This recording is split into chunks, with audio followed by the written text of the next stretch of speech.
Meu Deus, estou sem óculos.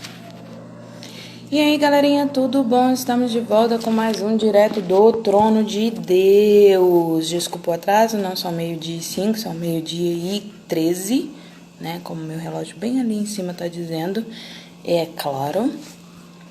E a gente continua aí falando a respeito de Ezequiel, né? Esse homem segundo o coração de Deus, literalmente. Servo do Senhor, uma pessoa extremamente usada por Deus aí, para a glória de Deus. Que Deus abençoou ele, mesmo em meio à luta, mesmo em meio à tribulação, e deu palavras para esse homem, né? Deu ensinamentos a ele e colocou aí no coração dele todo o direcionamento do agora, do passado e toda a forma de trabalhar, né, do passado, do agora e do futuro, e a forma de trabalhar em cima do que aconteceu no passado para mudar isso aí, não só na vida dele, mas para mudar isso na vida de toda Israel e para mudar na nossa vida também, para que hoje a gente tenha uma vida diferente. E aí, Felipe, seja bem-vindo, Deus abençoe. E aí a gente hoje vai continuar falando aí sobre Ezequiel. Ontem a gente falou sobre a panela, né? A gente falou desse cerco apertado. E quem é que não vive um cerco apertado todos os dias, né? Todos os dias a gente vive cercos apertados. Em falar em cerco apertado, hoje ele vai apertar ainda mais o cerco, porque além de colocar dentro da panela, ele foi lá nos vizinhos todos e fechou o quadrado, né? Ou o círculo, como o Claudinha tá falando aí, porque foi Sabe o uma que que é parada assim. o mais interessante? É que ele, em vários momentos, ele ainda fala assim, bem feito. Ele diz, bem feito, Exatamente. bem feito. Ele tem aqui, ó, pra você ter ideia, eu tô vendo aqui no mapa, Cláudia, assim, o reino de Judá tá no meio, embaixo tem o reino de Edom, do lado direito o reino de Moabe, do lado esquerdo tem os estados filisteus, né?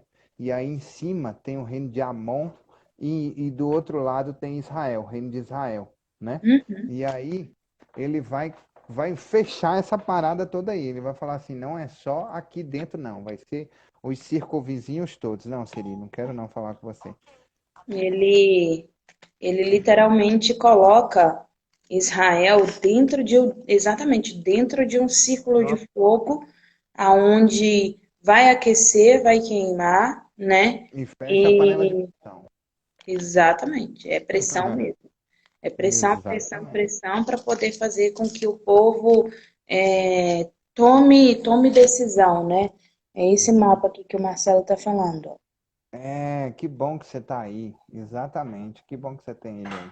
Olha, tá vendo? Marcelo foi lá estudar a história também. Não foi só a Claudinha, não. Tá sentindo só a onda e a vibração aí? É justamente esse mapa aí que ele faz a parada ficar mais apertada. Então vamos lá. Vou ler do 1 ao 7, pode ser? Pode. Ezequiel 25, a profecia contra Amon. Primeiro Deus vai lá, a profecia contra Amon. A palavra do Senhor veio a mim dizendo: Filho do homem, vire o seu rosto contra os filhos de Amon e profetize contra eles. Diga aos filhos de Amon: ouçam a palavra do Senhor Deus. Assim diz o Senhor Deus: visto que vocês disseram, bem feito, quando o meu santuário foi profanado, quando a terra de Israel foi arrasada e quando a casa de Judá foi levada para exílio. Eis que eu os entregarei ao poder dos filhos do Oriente, que estabelecerão os seus acampamentos no meio de vocês e ficarão morando ali. Eles comerão as frutas e beberão o leite de vocês. Farei de Rabá uma estrebaria de camelos e dos filhos de Amon um curral de ovelhas, e vocês saberão que eu sou o Senhor, porque assim diz o Senhor Deus. Visto que vocês bateram palmas, pularam de alegria e com o mais profundo desprezo se alegraram por conta da terra de Israel, eis que estenderei a minha mão contra vocês e os darei por despojo às nações, e os eliminarei no meio das nações e os farei perecer do meio dos povos. Acabarei com vocês e vocês saberão que eu sou o Senhor. Manda. Literalmente, né? Aqui. Então ele começa assim, na verdade. Ele começa lá em Jeremias 49, de 1 a 6, também em Ezequiel 21, 28, 32, ele já havia falado isso. Em Amós, capítulo 1, do 13 ao 15, Sofonias, do 2, 8, 11, e também Juízes 3:13. De todos, a gente vai ler só Juízes 3:13, ok? Que ele vai falar um pouquinho sobre os filhos de Amon. Vamos lá, Juízes 3:13. Fazer igual competição bíblica. Quem achar primeiro, lê.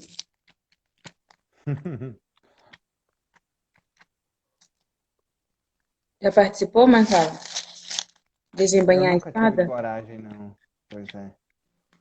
Desembanhar a espada. Conseguindo uma aliança com os amonitas e com os amalequitas, conseguindo uma aliança com os amonitas e com os amalequitas, Eglon veio e derrotou Israel e conquistou a cidade das palmeiras. Puf. Então assim, eles fizeram, aí a Bíblia está falando sobre essa aliança que eles fizeram, né? Eles fizeram a aliança com os povos circunvizinhos, todos os povos circunvizinhos, todos os povos circunvizinhos, eles fizeram aliança aí e começaram a atacar Israel. Por quê? Porque há muito tempo atrás, o que aconteceu? Israel, quando ele entrou no povo, na terra de Canaã, ele derrotou todos esses povos. Todos esses povos foram derrotados. Eles adentraram a terra como vitoriosos, né? Então ali eles já sabiam que o Deus de Israel, eu já falei isso várias vezes, mas o Senhor quer repetir, então vamos repetir.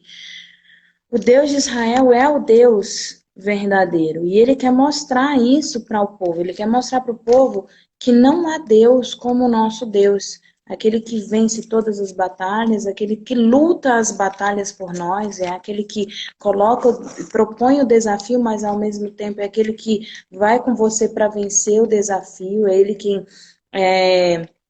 ajuda a carregar aí a bagagem, né, o fardo, e que te dá o direcionamento para que você não venha a pagar o preço sozinho, né?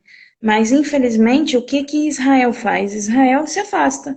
E aí, quando Israel se afasta, a mão do Senhor, como a gente já viu também várias vezes, a mão do Senhor se afasta. E o povo circunvizinho, que tinha esse ódio contido no coração, que já vinha aí há séculos com essa raiva do povo. Primeiro que era um povo que se dizia escolhido por Deus. E eles acreditavam que o Deus deles também era um Deus verdadeiro. Segundo, porque sempre eram derrotados, né? Então, tanto que ele fala assim, ó, 10.070, né? É uma cifra redonda que fala sobre um povo que lutou contra Jerusalém. 10.070, né? E ele está falando assim, que esse povo foi derrotado por menos do que isso. Por exemplo, os 300 homens que foram lá e derrotaram toda uma cidade. Por quê? Porque eles estavam na presença do Senhor, porque eles buscavam a presença do Senhor naquela época, estavam sendo direcionados por Deus. E aí o Senhor frisa números, né? Ele frisa um número de pessoas que derrotaram, e é uma quantidade menor de pessoas que eles derrotaram diversas vezes, que Israel derrotou diversas vezes. Só que, como Davi diz, eu não vou na minha força, mas eu vou na força do Senhor. E qual é a força que Israel está indo agora? Qual é a força que Israel está indo agora? Nenhuma, ele não tem. A panela esvaziou, ela está vazia, não tem nada dentro. Não tem Como nada assim uma dentro. ferrugem que não sai porque eles não permitem que saia, né? E é impressionante Exatamente. como ele está nesse capítulo que ele me mostra que ele está, como a gente falou no início, fechando o Uhum. cerco. Eu vou fazer uma consideração um pouco mais para frente sobre isso, mas depois que a gente lê os próximos versículos, mas assim, Amon de Judá, ele foi o soberano do rei, foi o soberano do reino de Judá. Durante um curto período de tempo, no século 12 antes de Cristo, sucedeu que o seu pai Manassés, para dizer a verdade, ele foi rei por 2 anos só. Seu pai Uhum. Manassés de Judá, e tal como ele, idolatravam e promoviam a adoração de figuras pagãs, o que, de acordo com os relatos bíblicos, terá motivado o seu provável assassinato em consequência de uma revolta entre os seus súditos, eventualmente no ano 641 anos de Cristo. E aí quem é que é Manassés, que é o pai desse cara? Manassés, ele nada mais é, cadê Manassés? Segundo a Bíblia, iniciou o reinado com 12 anos e foi rei por 55 anos no governo de Jerusalém. Os textos bíblicos informam que Manassés não exerceu a devida liderança religiosa que desempenhou seu pai. E quem era o seu pai? Promoveu a idolatria a Baal, reconstruindo os altares destruídos pelo seu pai, promoveu políticas de magia e adivinhação e introduziu até mesmo nos pátios do templo rituais e altares indevidos.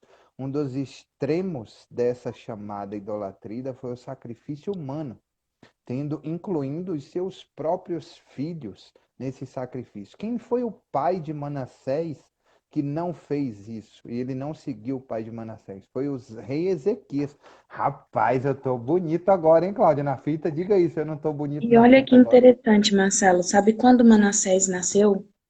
Ah, Nasceu depois, durante os 15 anos que Deus deixou que ele vivesse. olha só, tá vendo?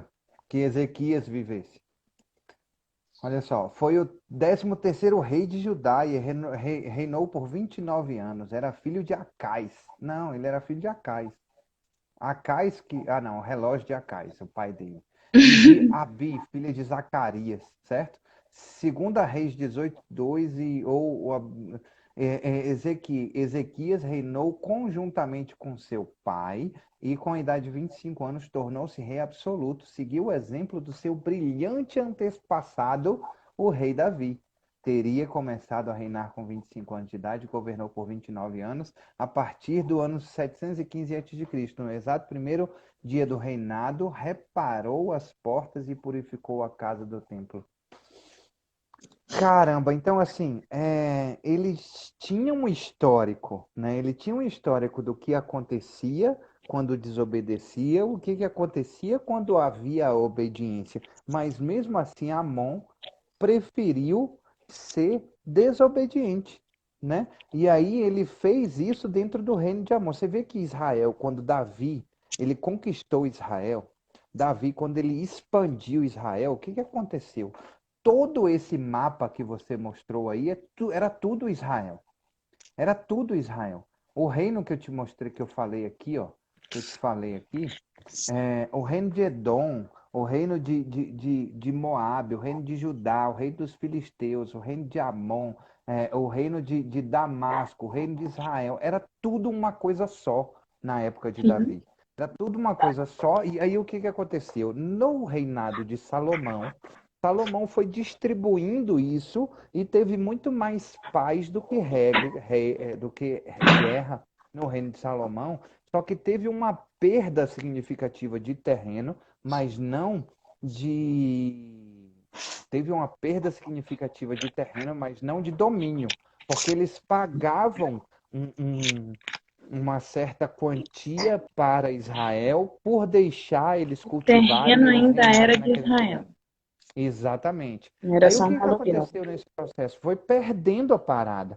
E aí foi perdendo. Sabe como quando nós fazemos franquia e que a gente, o maior medo de abrir uma franquia do seu negócio que anda perfeitamente, que sai muito bem, é única, é eu perder qualidade, eu perder verdadeiramente a essência da empresa. E foi o que foi acontecendo aí dentro do processo, mas Deus avisou lá em Êxodo que era para eles entrarem, que era para eles fazerem, dominarem a terra, não deixar que o povo que estivesse Muito lá, menos como alugar, Davi né? fez, como Davi fez, saiu setando a borracha e conquistando tudo, que foi mandado por Deus lá atrás em Êxodo.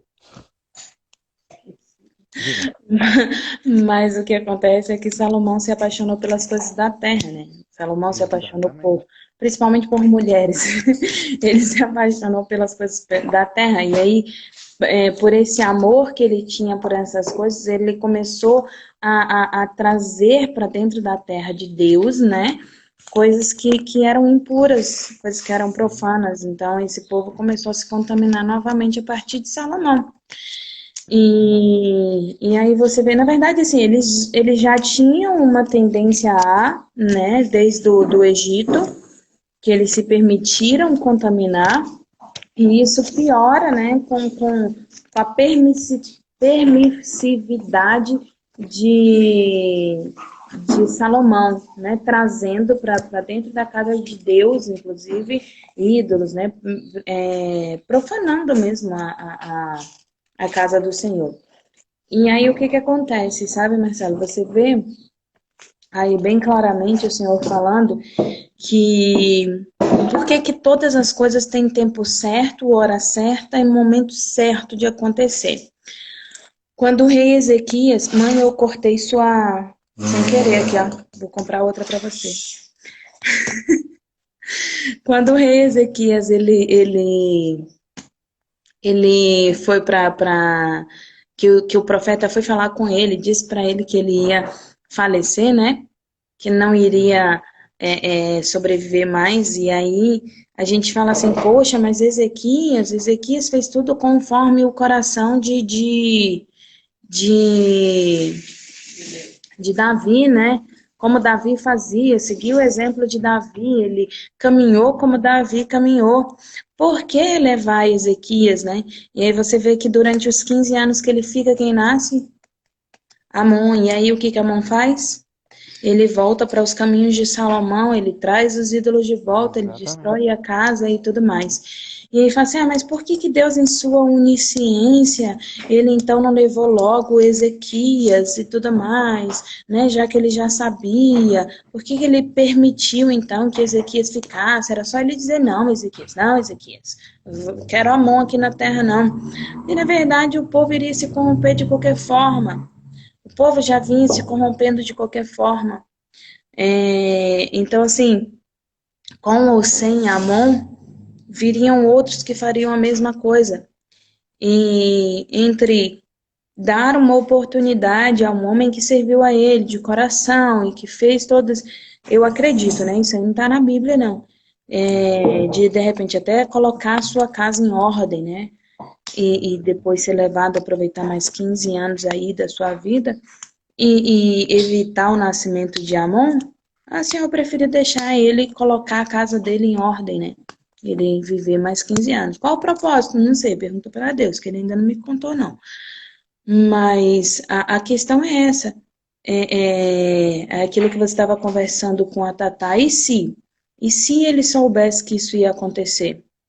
Como o coração dele era um coração voltado para Deus, era um homem que fazia como Davi fez, eu acredito que, e se ele soubesse, eu acredito, ele diria, não, Senhor, me leva logo, que eu não quero que minha descendência seja lembrada por isso não, de jeito nenhum, né? Uhum.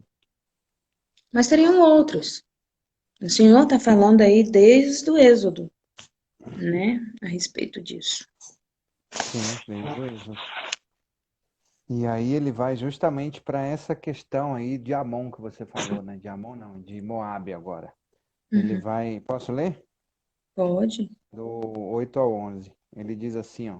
Profecia contra Moabe. Assim diz o Senhor Deus, visto que Moabe e Seir dizem, a casa de Judá é como qualquer outra nação, eis que abrirei o flanco de Moabe, começando pelas cidades, sim, pelas cidades da fronteira, a glória a glória daquela terra, Bet-Gesimote, Meon e Kiriataim, eu as darei aos povos do Oriente. Sempre aos povos do Oriente, né?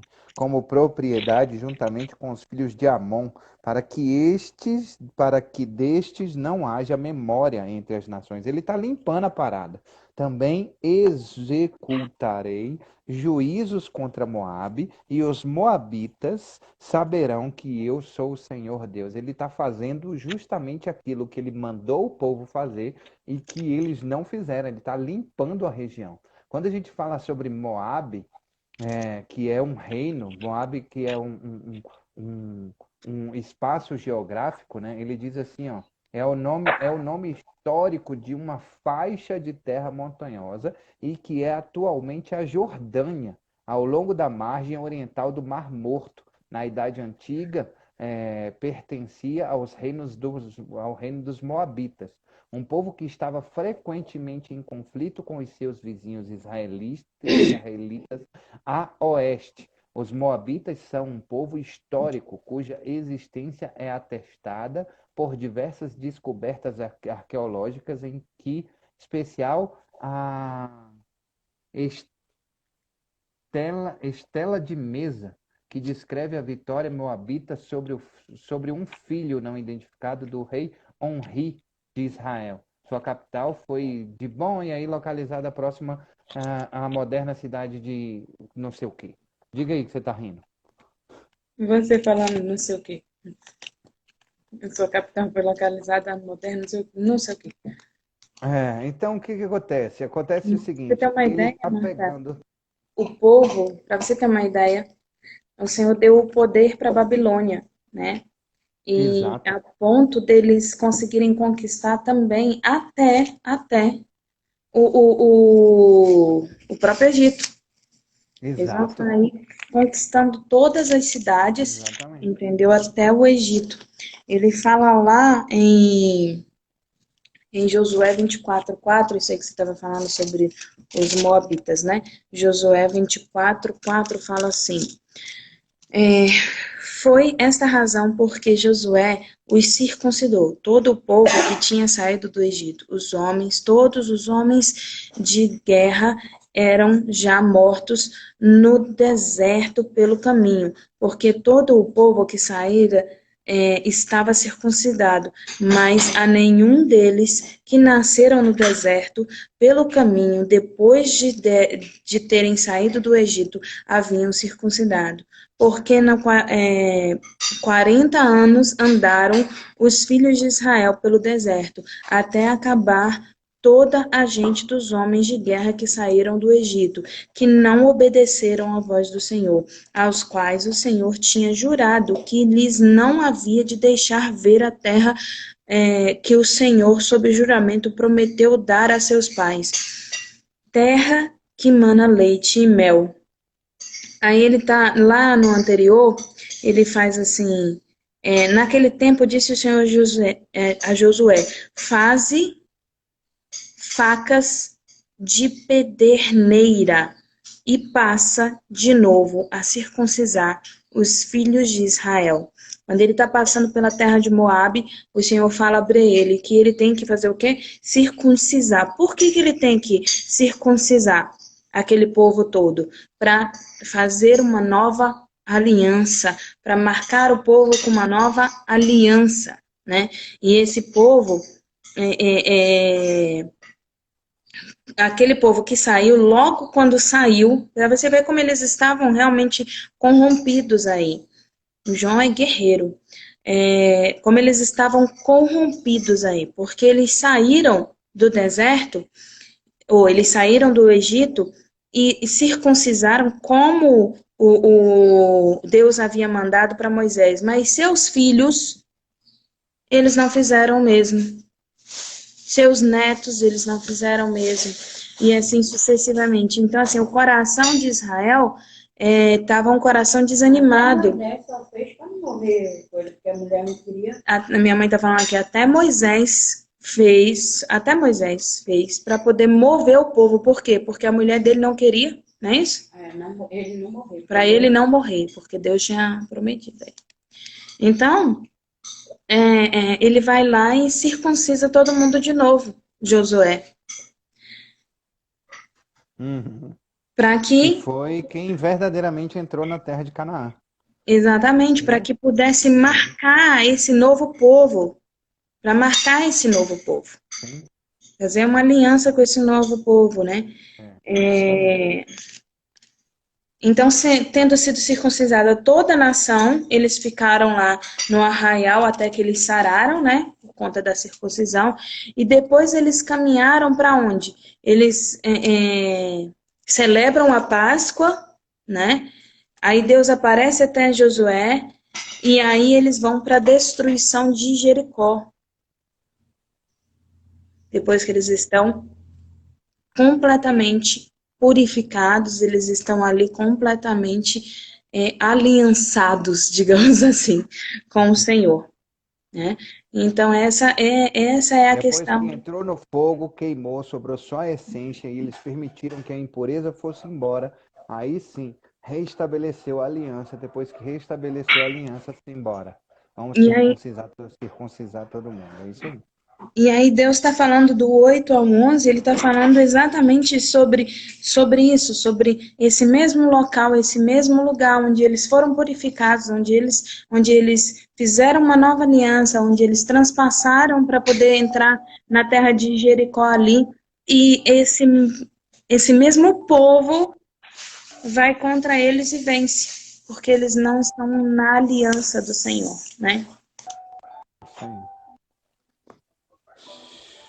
12, 14. Sim. Ah, outra E aí coisa, é depois. importante lembrar, desculpa, é importante lembrar que essa região aí é uma região Montanhosa, montanhosa, eu meu falei. Deus, ao sul do Mar Morto, né? Por quê? Porque é uma cidade de difícil acesso, um lugar de difícil passagem, né? Exatamente. Imagina eles todos circuncisados ali, passando por aquele local De de difícil. difícil acesso ao mar e tudo mais, Exatamente. né? Apesar de ser assim do ladinho, eu estou aqui com o mapa aberto, apesar de ser do ladinho de um grande mar, que eu não sei qual é, que mar é esse, deixa eu abrir aqui. É o É o Mar Reino de Morto. Moabe que a gente falou, né? É o É o Mar Mar Morto, Vermelho. é. Pior Mar... ainda, oi? É o Mar Morto. É pior ainda que não tem nada, é só sal, né? Então, olha só, é só sal. Para ele ter produtividade, ele precisava muito das parcerias em volta. É muito importante a gente perceber isso. Ah, não, eu estou falando, que é o reino de Moabe. Quando a gente fala, e aí Deus termina isso, olha só como é que ele está fechando e apertando. Ele vai para Edom. Ele vai lá para Edom e ele faz assim, ó. Quando minha Bíblia resolver abrir, beleza. Ele fala assim: Edom. assim diz o Senhor Deus, visto que Edom se houve vingativamente para com a casa de Judá e se fez culpadíssimo quando se vingou dela, assim diz o Senhor Deus: também estenderei a mão contra Edom e eliminarei dele homens e animais, torná-lo-ei deserto, e deles Tamã até Dedã cairão a espada. Exercerei a minha vingança contra Edom, por intermédio do meu povo de Israel. Este fará em Edom segundo a minha ira e segundo o meu furor, e os edomitas conhecerão a minha vingança, diz o Senhor Deus. É um ponto bem interessante. É sim. Olha só, Edom nada mais é também o reino de Edom ali embaixo, por debaixo de Judá e de Israel, né? Ele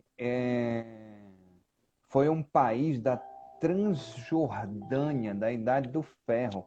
Fazia fronteira com Moabe, no Nordeste, e Arava o Oeste, o deserto da Arábia, e a Sul do Leste. É interessante isso, né, velho? E ele tá ali, ó, puxando Edom e falando assim, ó, Edom também vai E é impressionante e extraordinário quando a gente. Eu confesso que assim, eu não busco muito isso, quem busca mais essa questão da história é Cláudia, mas o Espírito Santo, ele me tocou hoje e falou assim: não, vai lá buscar, porque você precisa entender e falar um pouquinho sobre o que é Amon. O que é Amon? Eu digitei lá o que é Amon, o que é Moabe. E Amon não é só um povo, não é só um rei, mas foi um reino. Moabe não é só uma pessoa, foram pessoas que foram descendentes de pessoas decentes, direitas e que fizeram em algum momento a vontade de Deus. E é impressionante como ele vai falar sobre a Filistia agora também, sobre os filisteus, e a gente percebe a importância de que, assim, ele falou aqui, nessa palavra ele diz assim, que vocês ficam dizendo que os filhos vão ter os dentes agoniantes, né? Sabe quando você come muita Embotado. manga verde? A gente tá na época de manga em Brasília e tem muita manga verde. A gente fica comendo manga verde com sal o dia inteiro. Claudinha, que gosta muito de limão, passa o dia inteiro.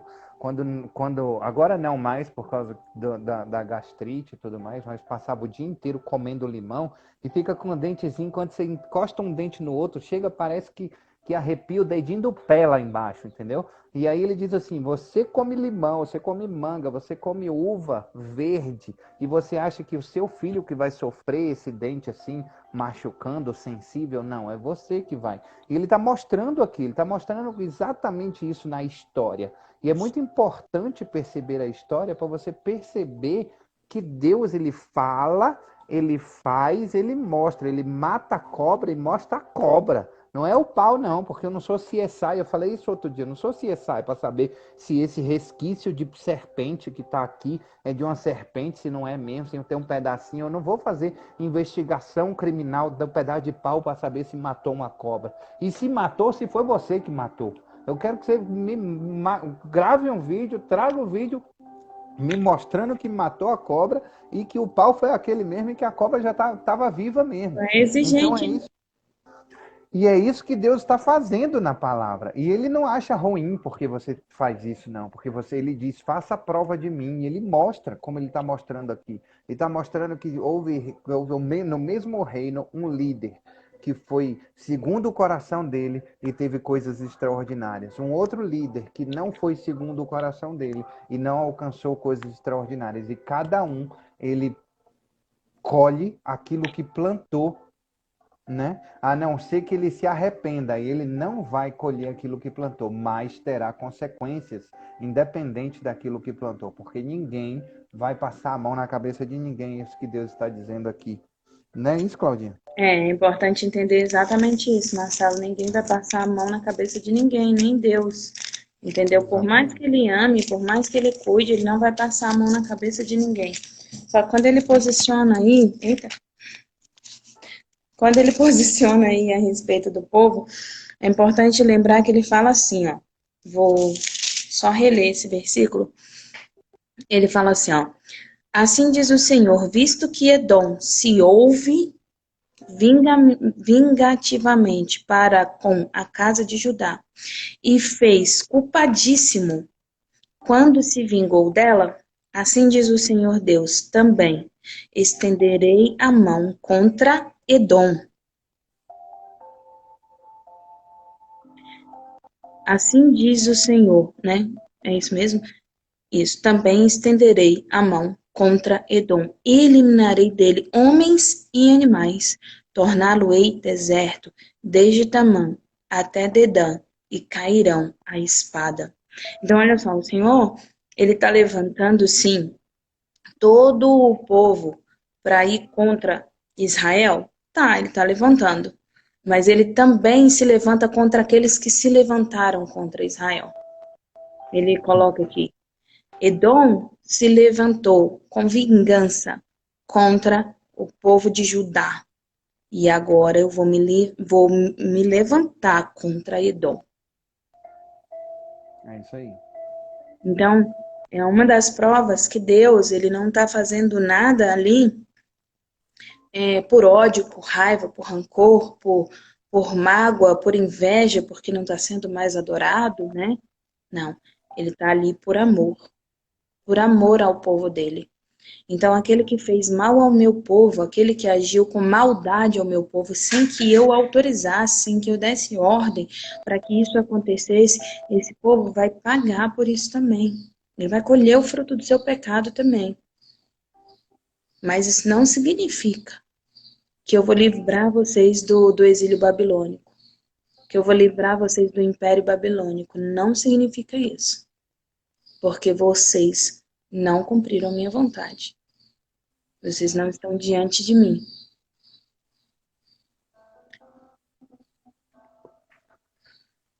Posso ler o último, 15 e 17?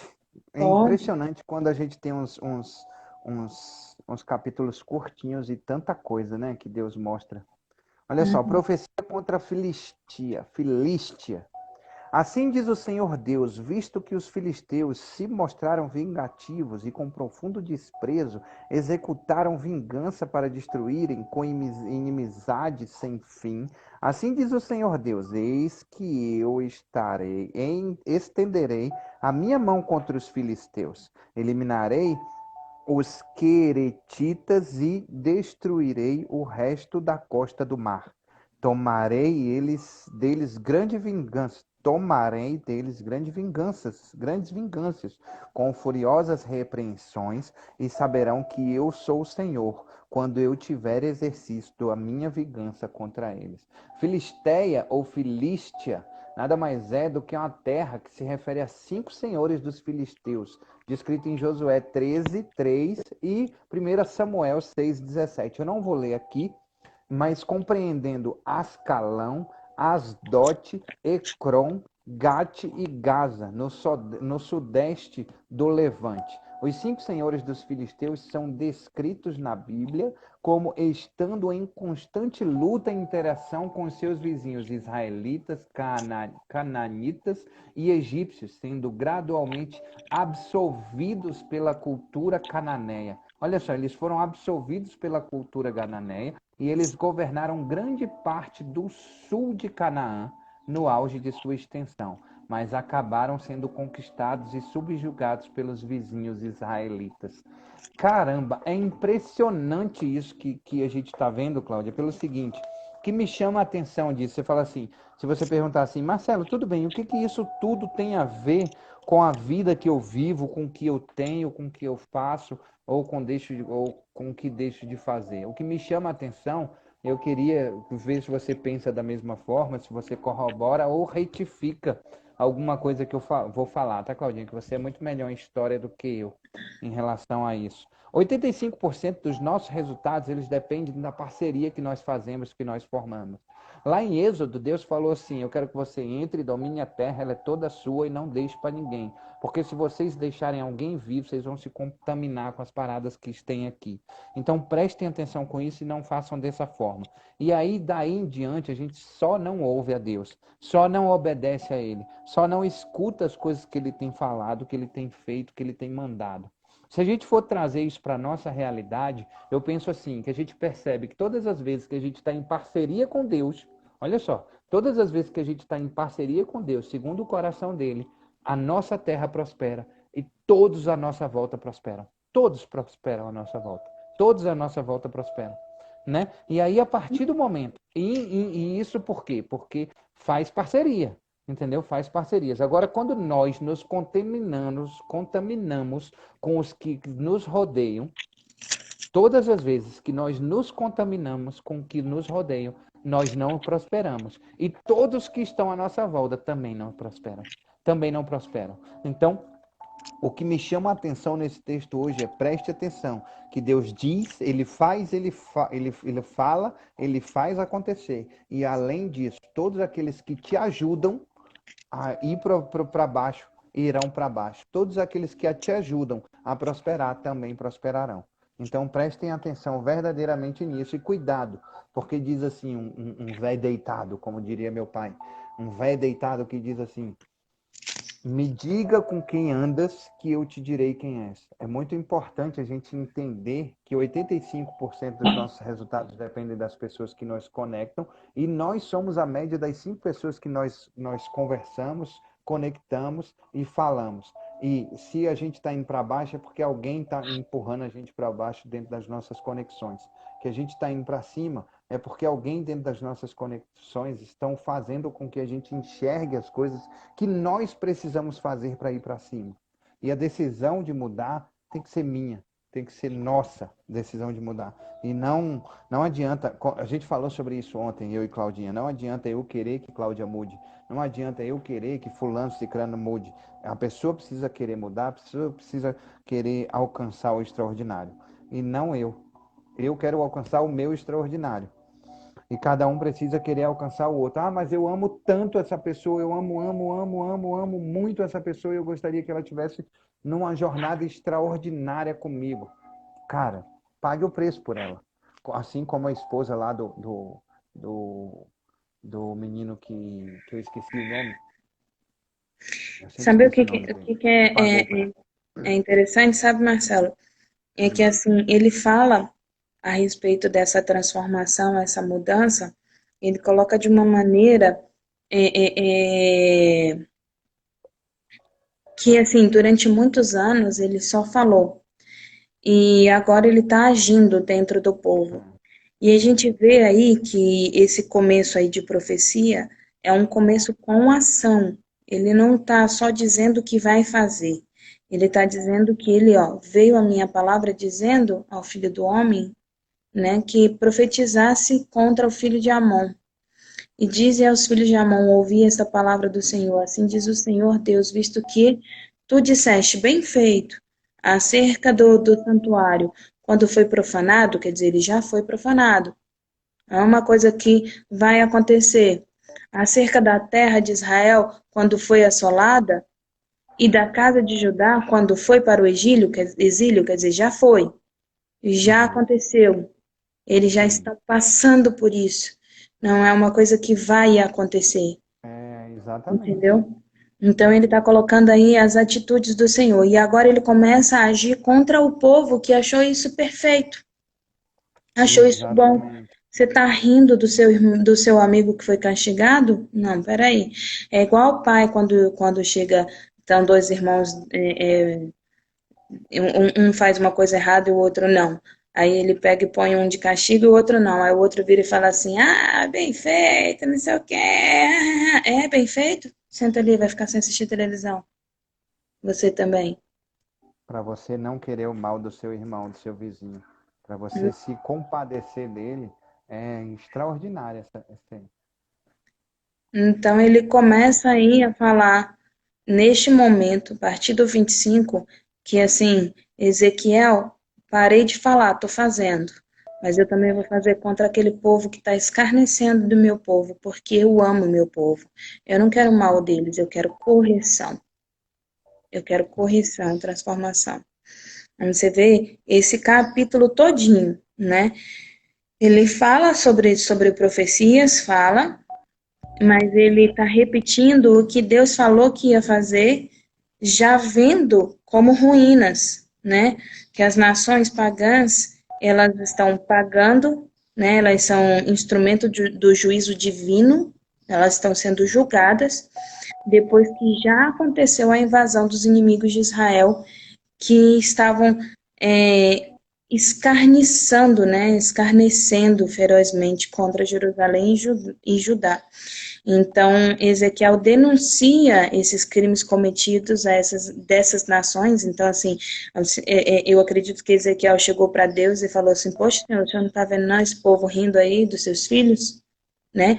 Então, ele denuncia esses crimes cometidos e proclama esse castigo, né, para esse povo que procura oráculos, esse povo que estão sempre agrupados procurando mensagens proféticas de deuses que não existem, né? Então, Cláudia, onde é que você viu isso? Onde está escrito isso? Que foi dessa forma, está escrito lá em Jeremias, está escrito em Isaías 13, 21, Jeremias 51, Jeremias 46, 51, está escrito em Amós 1, 2, em Sofonias 2, 4, 15.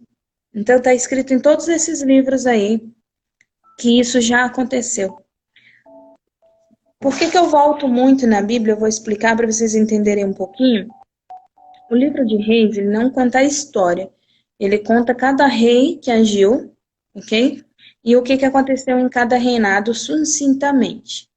Quando ele entra nos livros proféticos, ele vai falando sobre o que aconteceu com o povo de Israel, mas ele vai falando sobre profecias. Ele fala sobre as profecias, todo o povo profetizou, ou todo o profeta, os profetas profetizaram, e o quanto os profetas lamentaram, entendeu? Pela dor que Israel iria passar. E então, assim, em cada local você vê detalhe, é a mesma história, mas você vê em cada local detalhando um fator diferente, tá? O Reis fala sobre os reis e reinados e o que fizeram certo e o que fizeram errado. E Ezequiel fala sobre as profecias e assim sucessivamente. Então, por isso que é importante estar voltando para você entender a história. Então, se você vai lá em Jeremias, você vai ver Exatamente. o que que aconteceu. Já aconteceu, tá? Isaías 13:21 fala, já aconteceu. Já aconteceu, e aí Deus está profetizando agora contra Amon, contra Moabe, contra os filisteus, contra Edom, e ele continua no 26, ele vai profetizar aí contra Tiro, e aí ele dá uma pausa para uma lamentação lá no 27. Mas é ação agora, não é mais só profecia, tá acontecendo. E aí a gente olha para um lado e olha para o outro e fala assim, eu não vejo nada acontecer, e esse povo dizendo o tempo todo, Marcelo perguntou, o que que você vê isso para minha vida? O que que você vê isso aí para minha vida? Eu não consigo entender por que que vocês estão trazendo essa história aí do passado e o que que ela tem a ver com a minha vida. O Senhor está dizendo, pare de falar que é tudo só historinha, sabe? Não é historinha.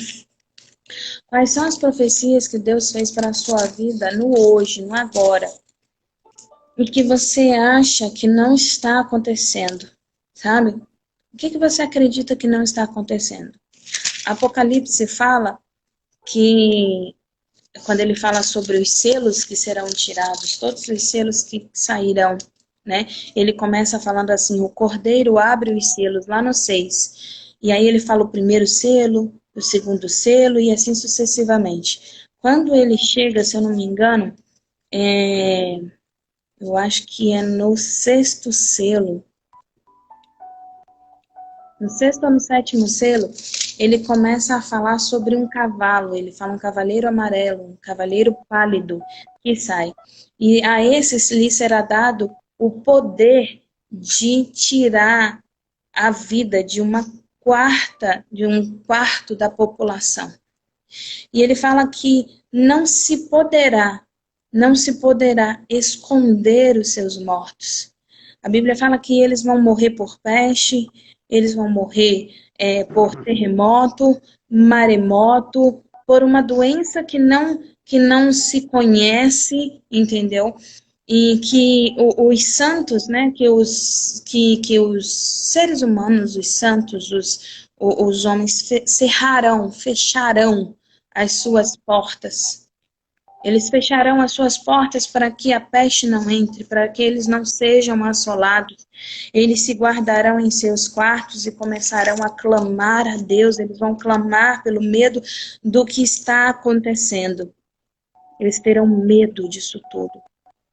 E aí ele fala que é lá no quarto selo. Ele fala assim, quando o cordeiro abriu o quarto selo, ouvi a voz do quarto ser vivente dizendo, vem. E olhei, tá lá no 6:7, Apocalipse 6:7. E olhei, e eis que um cavalo amarelo e o seu cavaleiro, sendo chamado ele Morte. E o inferno estava seguindo, e foi-lhe dada autoridade sobre a quarta parte da terra para matar a espada, pela fome, com mortandade, por meio de bestas feras. E quando ele abriu, aí ele vai descrevendo. Então o Senhor está falando que não se poderá esconder os seus mortos, não se poderá se tirar, fingir que não está acontecendo. E aí você me pergunta, o que que isso tem a ver com o dia de hoje? Será mesmo que o Senhor não está dando sinais e maravilhas? Será mesmo que Ele não está dizendo para a gente assim, tem algo acontecendo? E você vai ficar dizendo por quanto tempo que isso aí é só parábola, Né? que isso é mentirinha? Quando é que a gente vai tomar uma atitude de falar da palavra de Deus? Quando é que a gente vai tomar uma atitude de mudar, de ser transformado, de não se importar com coisas materiais e se importar com o espiritual? Não se leva nada dessa terra. Não se leva nada dessa terra. E Deus chama a nossa atenção para isso. A gente fala, ah, Senhor, não vem não, porque eu ainda quero ter um filho. Ah, não, Senhor, não vem não, porque eu ainda quero ser bem-sucedido. Ah, não, Senhor, não vem não, porque eu ainda... Você não está colocando as outras coisas acima de Deus? Está querendo viver uma vida terrena ao invés de uma vida aí espiritual. O povo de Israel passou anos querendo uma vida terrena e esquecendo da espiritual. Eu não estou aqui para dizer, olha, Maranata, olha, vem, ora vem, Senhor Jesus. Eu estou aqui para dizer, Maranata, ora vem, Senhor Jesus, porque eu quero estar na tua presença. Porque eu não sou desse Amém. mundo, eu não sou dessa terra, isso não é meu. Eu estou sedenta para voltar para casa. Eu quero meu pai, eu quero meu lar, eu quero os braços do meu irmão, eu quero o conforto dos braços do meu pai. Eu quero descansar nos braços dele, eu quero passar, como diz Ezequiel, lá no início, dentro daquele círculo, gritando Maranata, gritando Santo, Santo, Santo, Santo, Santo é o Senhor dos Exércitos. Sem dor, sem morte, sem doença, sem cansaço espiritual, porque nada paga isso. Nada é mais importante do que isso. E quando a gente, qualquer coisa que a gente coloca acima de Deus em nossa vida, o Senhor diz isso lá em Ezequiel, que mesmo aqueles que não ergueram ídolos, tinham ídolos dentro de seu coração. E aí eu pergunto para vocês, quando você coloca tudo isso acima da vontade de Deus na sua vida, do verdadeiro desejo de estar com Ele, de se importar que a palavra dele seja divulgada, independente de qualquer coisa, você não está colocando outra coisa acima de Deus? Será que esse é o caminho mesmo a seguir? O quanto a gente abre mão. Marcelo fala isso do que da verdadeira escritura, do que verdadeiramente Deus nos ensina, às vezes pela quantidade de seguidores, às vezes pela quantidade de pessoas que vão me assistir. O Senhor diz em Apocalipse que haverá um tempo da igreja de Laodiceia, onde as igrejas estarão vazias, onde as lives evangélicas estarão vazias, onde os profetas não terão pessoas seguindo eles, porque esses estarão falando a verdade que dói, a verdade que liberta, a verdade que não muda o que está escrito na palavra de Deus, independente do que vai acontecer comigo, porque eu sou sal da terra e luz do mundo. Eu não quero que as pessoas me sigam ou gostem de mim pelo que eu digo, porque eu digo que tudo bem, Deus não se importa. Ele se importa sim. É, Ele se verdade. importa sim. E se eu terei um seguidor amanhã por causa disso, o importante é que eu sigo a Deus todos os dias da minha vida. É isso aí. É isso aí. E para você, o que é importante? Qual é a vida que mais vale para você? É essa da terra ou aquela do céu? Segura essa onda aí, meu filho. Vai, É, Claudinha. Nesse espírito aí, ore por nós, por mim, que eu estou Senhor. precisado. Senhor, guarda-nos, Pai amado, mais uma vez na tua presença. Ô Senhor, não é fácil. É simples, a gente entende, a gente sabe exatamente o que o Senhor deseja de cada um de nós. A tua Bíblia, a tua palavra, o teu manual não deixa que a gente seja enganado. Às vezes a gente fecha os olhos para não enxergar a verdade, porque a gente não quer, como aqueles anciãos que te procuraram para dizer: eu quero continuar adorando ao Senhor e adorar outros deuses. E o Senhor diz: não, eu sou ciumento. Ou você é meu ou você não é meu. Aleluia. Eu quero ser tua, Pai.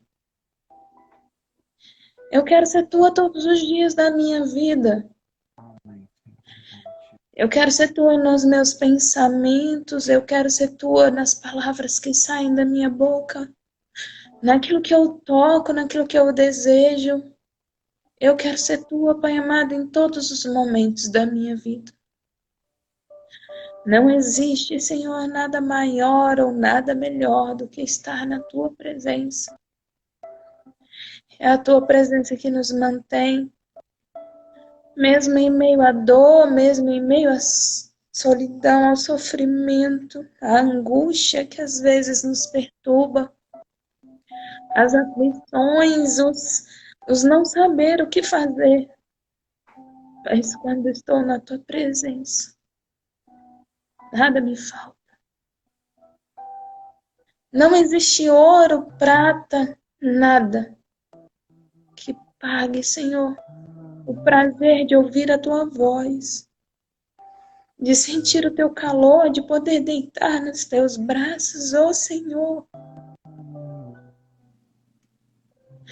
Abraça-nos, Senhor, abraça-nos, porque não existe nada melhor do que permanecer na tua presença. Coloca a tua mão, Deus, sobre a minha cabeça, sobre a nossa cabeça. Não retire, Senhor, de mim o teu espírito. Não retire, Senhor, de mim o teu amor, a tua graça. Não retire, Pai amado, de nenhum de nós a tua soberania, a tua palavra pacífica. Porque mesmo quando o Senhor briga conosco, mesmo quando o Senhor nos corrige, o Senhor não falha, não tarda, não nos agride. O Senhor é zeloso, não permite que ninguém venha escarnecer da nossa dor, do que passamos para ser corrigido. Cuida, Senhor. Eu quero, Senhor, ser aquele pintinho medroso que fica debaixo da tua asa. Eu quero, Pai. Eu quero, Senhor, independente do que as pessoas vão pensar de mim, porque eu não saí debaixo das suas asas. Porque as pessoas às vezes pensam que eu não tenho caráter porque eu não saí debaixo das suas asas. Porque às vezes as pessoas pensam que eu não tenho força ou que eu não sei tomar atitude ou que eu vivo pelo que o meu pai manda. O pai manda, eu obedeço. Eu não quero opinião. Eu quero a tua opinião. Eu quero a tua presença. Eu quero o teu cuidado, eu quero o teu carinho. Cuida de mim, Senhor. Porque só o Senhor conhece, Deus, o desejo do nosso coração, os medos que passamos, as aflições. Só o Senhor conhece os nossos mimimis, as nossas desculpas verdadeiramente dentro de nós. O quanto dói. Só o Senhor sabe, Pai amado, os motivos que nós temos dentro do nosso coração para amar ou para odiar o mundo em que vivemos. mas é o Senhor que cuida e sara. Eu sei, Deus, que quando o Senhor abraça tão forte que quebra os nossos ossos, que fere às vezes o nosso corpo. Mas eu sei que o teu abraço, ele é curador. Ele, na verdade, está colocando tudo em ordem, tudo no lugar. E o que parece que está machucado, ferido, é porque metiolate dói mesmo, arde. Hoje em dia, não. Mas na minha época doía. Álcool iodado dói, mas cura, Sara. E é a tua mão que eu quero sobre a minha vida. Aleluia. Abençoa o dia de todos os que estão aqui e transforma a nossa vida, trazendo, Senhor, o que verdadeiramente é o teu propósito. Porque eu não quero que da minha boca saiam palavras que não venham de ti. Eu não quero, Deus. Eu quero só a tua presença na minha vida, todos os dias. E eu te agradeço, porque eu sei, porque o Senhor me deu essa certeza de que o Senhor já fez isso. Obrigada, obrigada, Deus. Amém. É isso aí. Que Beijo no Deus coração. abençoe. Até mais Até mais tarde. tarde. Claudinha tem 0659 PM aí. E amanhã de manhã eu tô no 0659 AM. É isso aí. Beijo, amo cada um de 5 horas vocês. da manhã, amanhã, ou da madrugada. Fica ligado. Uau, show de bola. Isso aí. Beijo, Beijo. galera. Tchau. Tchau, tchau.